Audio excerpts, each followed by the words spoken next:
రాజమండ్రి పుష్కర ఘాట్ ప్రమాదాన్ని AP CM Chandrababu Naidu చిన్న దుర్ఘటనగా పేర్కొన్నారు.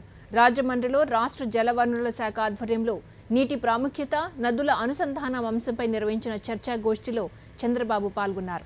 పుష్కర ఘాట్ ప్రమాదాన్ని ప్రస్తావించిన ఆయన తొక్కిసలాట జరిగిన తర్వాత కంట్రోల్ రూమ్కు వెళ్లి పరిస్థితిని అదుపు చేసే ప్రయత్నం చేశానని, అప్పటికే అంతా చేయి దాటిపోయిందన్నారు. పుష్కరాలను అద్భుతంగా నిర్వహించామని పేరు తెచ్చుకునేందుకే గోదావరి హారతి కార్యక్రమం లాంటివి ఏర్పాటు చేయించామని వివరించారు. గోదావరి తల్లి రుణం తీర్చుకోవాలని గోదావరి హారతి తీసుకొచ్చాం. ఈరోజు గంగా హారతి ఉంది.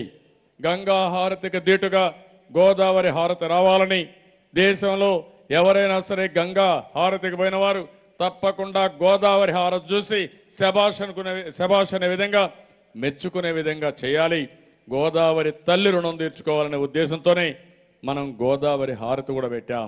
ఒకటే ఆలోచించాను, ఎలాంటి ఒక్క చిన్న అపశృతి జరగకుండా ఈ గోదావరి పుష్కరాలు జరగాలని కోరుకున్నాను. నిన్న చనిపోయిన 27 మంది వాళ్ళొక పుణ్య కార్యక్రమానికి వచ్చి ప్రాణాలు సమర్పించే పరిస్థితికి వచ్చారు.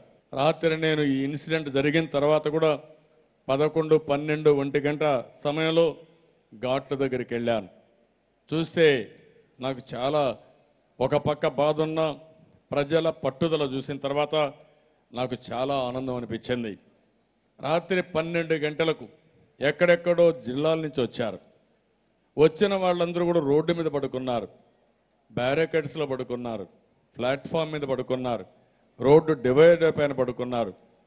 ఆ రోడ్డు మీద పడుకుని 3 గంటలకు లేచి పవిత్ర స్నానం చేసుకుని పూజలు చేసి తర్వాత ఇండ్లకు వెళ్ళారంటే మన ప్రజలకు గోదావరి తల్లిపై నుండే నమ్మకం, గోదావరి తల్లిపై నుండే విశ్వాసం